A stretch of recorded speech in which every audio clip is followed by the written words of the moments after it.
A Rogers firefighter looking to rebuild after his own home goes up in flames. We're going to hear from him as he tries to move forward. And right now, 2 NASA astronauts on their way home after being stranded in space for more than 9 months. Covering news where you live. This is 5 News First at 4. We're going to begin this afternoon with a motorcyclist in critical condition after an alleged hit and run in Sebastian County. Thanks for joining us. I'm Darren Bobb. 52-year-old John Bailey is charged with leaving the scene after injuring the motorcyclist. Deputies say this happened on Tennessee Ridge Road just south of Fort Smith yesterday, where they found the cyclist injured. He was rushed to a hospital and is in the ICU with internal injuries. After speaking with investigators, Bailey was arrested and charged with leaving the scene of an accident with serious injury. A Rogers firefighter says he's just happy his family is safe after his home in Spiro, Oklahoma, caught fire over the weekend. Paul Lynn, who has worked for Rogers Fire for 3 years, says his wife called him while he was at work, telling him their house was on fire. Lynn says he rushed home, but by the time he got there, much of the inside of the house had been burned. He says his wife told him that earlier in the night she had heard someone trying to get in the back door and right after saw the fire. Lynn says as of right now he has no idea who or what might have been responsible, but is focused now on moving forward from this situation.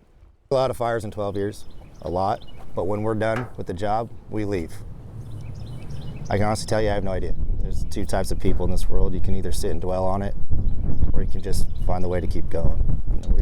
We're not the dwelling tribe. We just keep going. Spiro Fire Chief says they had enough reason to call the state fire marshal's office to lead an arson investigation.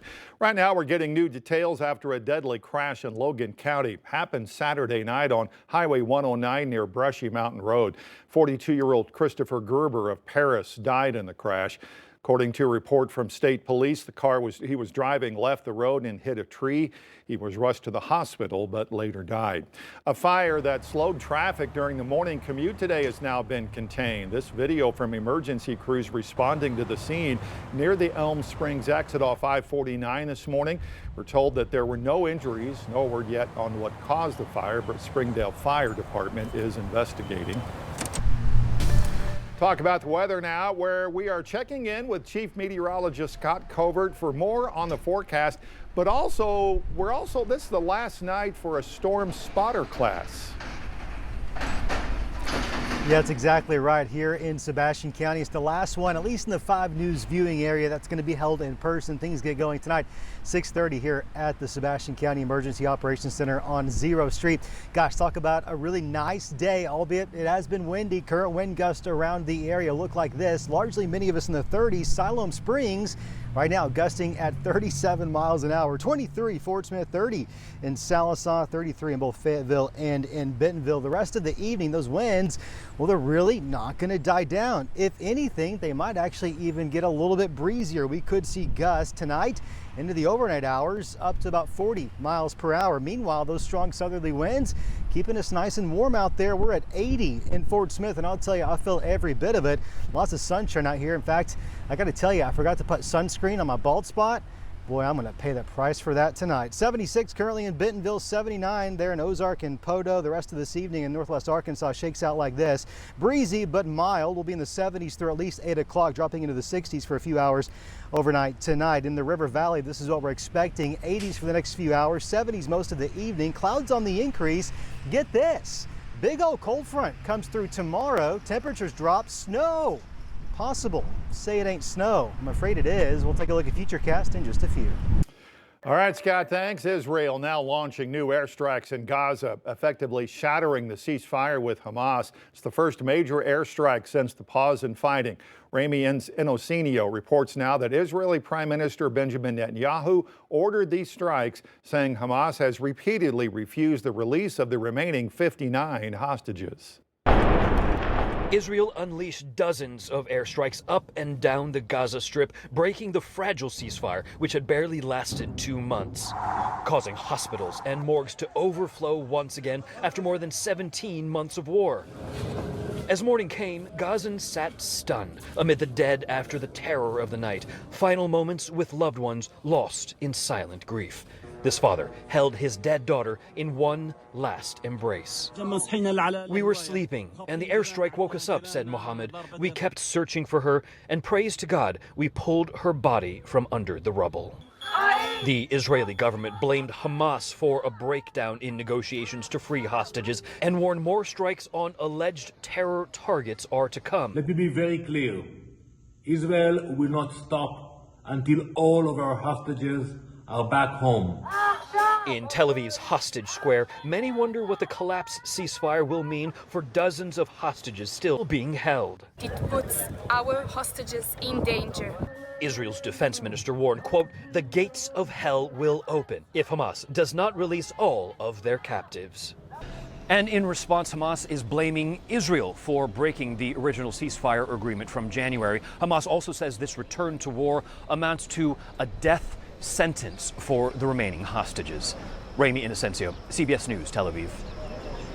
President Trump spending the day working to get Russia to agree to a peace deal. Ukrainian soldiers evacuated civilians from parts of eastern Ukraine as Russian forces gained ground in the Donetsk region.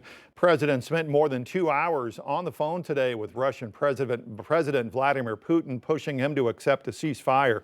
Kremlin says Russia agreed to prisoner exchange, swapping 175 Ukrainian soldiers for an equal number of their own. White House says Putin ordered a 30-day ceasefire on energy and infrastructure targets. The fact that a nuclear power plant is a contested object in a war that involves live ammunition being fired and explosives is extremely concerning. In addition to the call with Putin, President Trump spent part of the day railing against the federal judge who ordered the administration to stop deportation flights carried out using the Wartime Alien Enemies Act.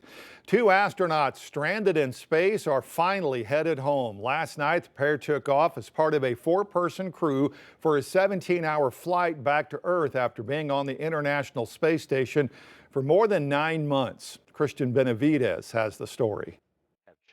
Good leak checks on the suits, good integrity on those suits. It's the end of a space saga for astronauts Butch Wilmore and Sonny Williams following their extended stay at the International Space Station. Parting Crew 9 crew members posing for some final photos. The pair, along with a fellow astronaut and a cosmonaut, undocked from the ISS overnight for the return to Earth in a SpaceX Crew Dragon capsule. Freedom is free of its moorings. It's a long overdue trip for Wilmore and Williams.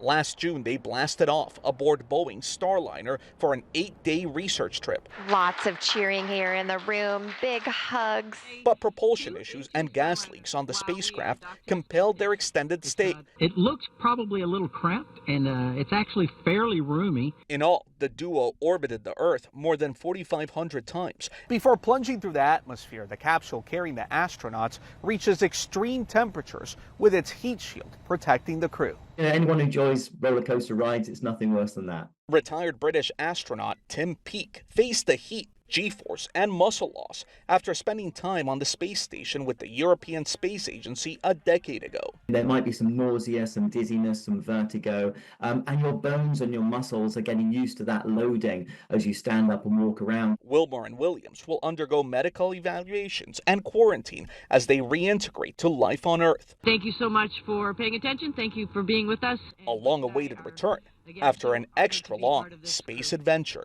Christian Benavidez, CBS News, Clearwater, Florida. We'll, of course, be tracking the latest as they return home. Coming up on your 5 News at 5, we'll have coverage as they splash down in the ocean.